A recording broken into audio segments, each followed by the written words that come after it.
Good afternoon students. अपना आज का विषय है अलंकार।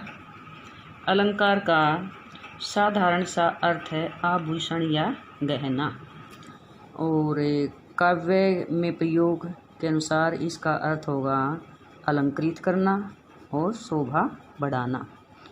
अलंकार का अर्थ है अलंकृत करना और शोभा बढ़ाना। फिर अलंकार की परिभाषा है शब्द और अर्थ में चमत्कार उत्पन्न कर कविता की शोभा बढ़ाने वाले तत्व को हम अलंकार कहते हैं।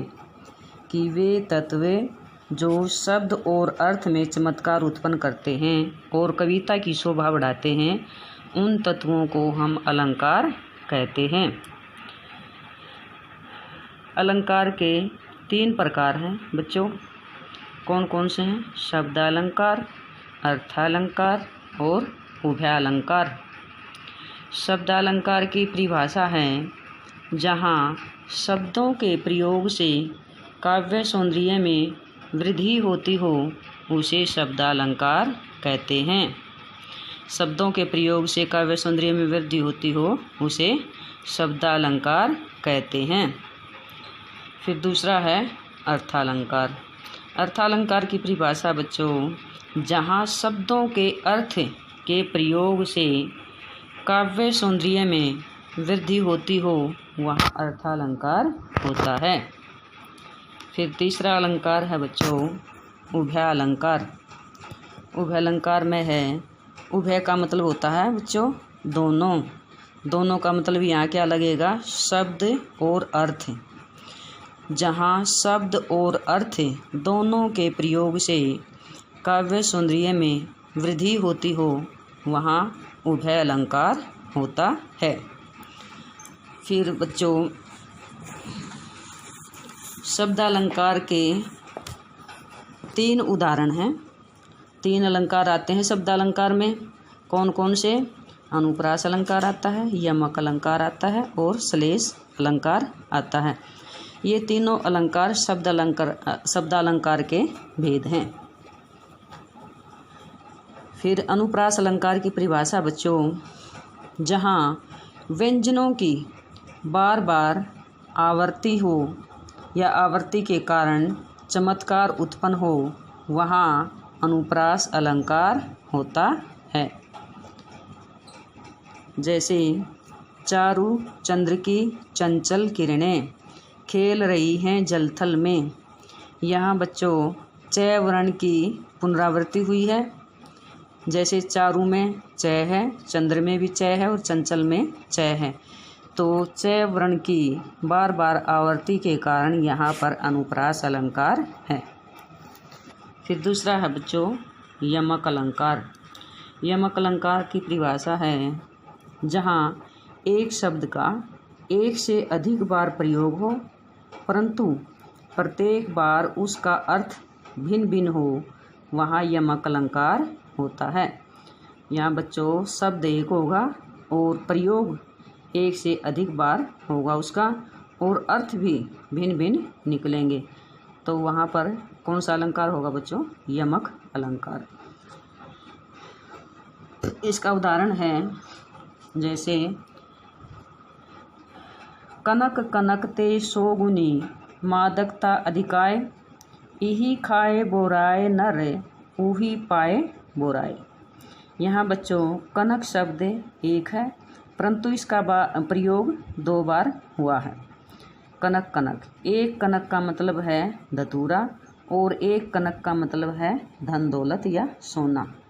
सोना होता है कनक का मतलब, परंतु यहाँ पर धन दौलत लगेगी। कि किस प्रकार से इंसान एक के खाने से बोरा जाता है, पगला जाता है, और एक के खाने से और एक के पाने से इंसान पगला जाता है। जिस प्रकार से कनक का मतलब धतूरा है, धतूरे के खाने से इंसान पागल हो जाता है, मस्त हो जाता है, और जो सोना है या धन दौलत है उसको पाने से इंसान में थोड़ा घमंड पैदा हो जाता है, वो थोड़ा बोरा जाता है।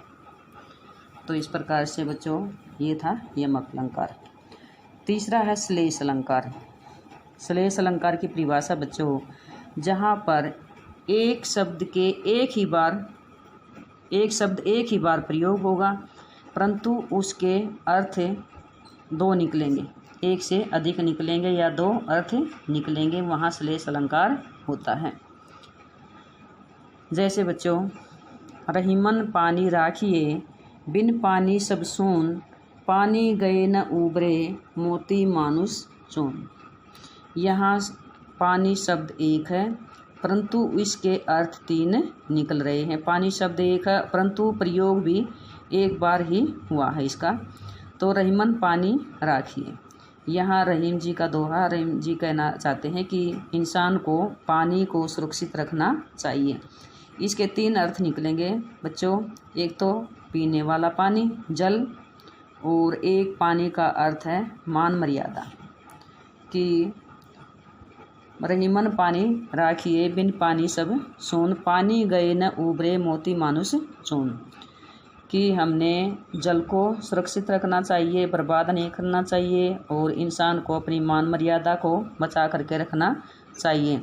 और मोती के उदाहरण में पानी का अर्थ लगेगा चमक, कि जिस प्रकार से पानी अगर समाप्त हो जाएगा तो इंसान का जीवन भी समाप्त हो जाएगा, जल ही जीवन है। इसी प्रकार से इंसान को अपनी मान मर्यादा को भी बनाए रखना चाहिए। और मोती चमक के बिना उसका कोई भी अस्तित्व नहीं होता, मोती में चमक का प्रयोग किया गया है। फिर दूसरा अलंकार है बच्चों अर्थालंकार। पहले था ये शब्दालंकार। शब्दालंकार में तीन अलंकार हैं, अनुप्रास, यमक और श्लेष। फिर दूसरा अलंकार है बच्चों अर्थालंकार। अर्थालंकार में भी तीन हैं, उपमा, रूपक और उत्प्रेक्षा। उपमा अलंकार की परिभाषा बच्चों, जहाँ रूप, रंग, गुण के कारण उपमेय की उपमान से तुलना की जाए, वहाँ उपमा अलंकार होता है। यहाँ बच्चों मैं बताना चाहूँगी उपमेय और उपमान को स्पष्ट करना चाहूँगी। उपमेय क्या होता है, उपमान क्या होता है। उपमेय वो होता है जिसकी तुलना की जाती है, और उपमान उसको कहते हैं जिससे तुलना की जाती है। जैसे पीपर, पात, सरिस, मन, डोला। इसमें पीपल का पत्ता है, जैसे पीपर का मतलब पीपल, पात मैंने पत्ता, उसका मन है पीपल के पत्ते के समान डोल गया। तो इसमें बच्चों मन है वो तो है उपमेय, और पीपर पात है उपमान, कि उसका मन है किसके समान डोला है, पीपल के पत्ते के समान डोला है। तो ये हो गया उपमेय और ये होगा उपमान। दूसरा अलंकार है बच्चों रूपक अलंकार। अर्थालंकार का दूसरा अलंकार है ये। रूपक अलंकार की परिभाषा है, जहाँ उपमेय में उपमान का आरोप हो, वहाँ रूपक अलंकार होता है। जैसे मैया मैं तो चंद्र खिलौना ले हूँ। यहाँ एक बच्चा है, वो अपनी माँ से कहता है कि मैया मैंने तो चंद्रमा रूपी खिलौना चाहिए। इसमें चंद्रमा और खिलौना, इसको चंद्रमा को सीधा खिलौना ही कह दिया, तो चंद्रमा रूपी खिलौना, इसलिए यहाँ पर रूपक अलंकार है। तीसरा बच्चों उत्प्रेक्षा अलंकार। जहाँ उपमेय में उपमान की संभावना पाई जाए, वहाँ उत्प्रेक्षा अलंकार होता है। जहाँ उपमेय में उपमान की संभावना पाई जाए या कल्पना की जाए, वहाँ उत्प्रेक्षा अलंकार होता है। इस अलंकार में बच्चों मानो, जनु, जानो आदि शब्दों का प्रयोग किया जाता है। इसका उदाहरण है, जैसे उस काल मारे क्रोध के, तनुकाप ने उनका लगा, मानो हवा के जोर से सोता हुआ सागर जगा। यहाँ पर अर्जुन का वर्णन किया गया है कि जब अर्जुन को क्रोध आ जाता तो उसका शरीर है, तनु मैंने शरीर, उनका शरीर इसके समान कांपने लगा मानो हवा के जोर से सोता हुआ सागर जगा। कि ये कवि की कल्पना है कि जिस प्रकार से एक सोता हुआ सागर हवा के झोंके से जाग जाता है, उसी प्रकार से अर्जुन का शरीर क्रोध के मारे कांप रहा था। धन्यवाद बच्चों।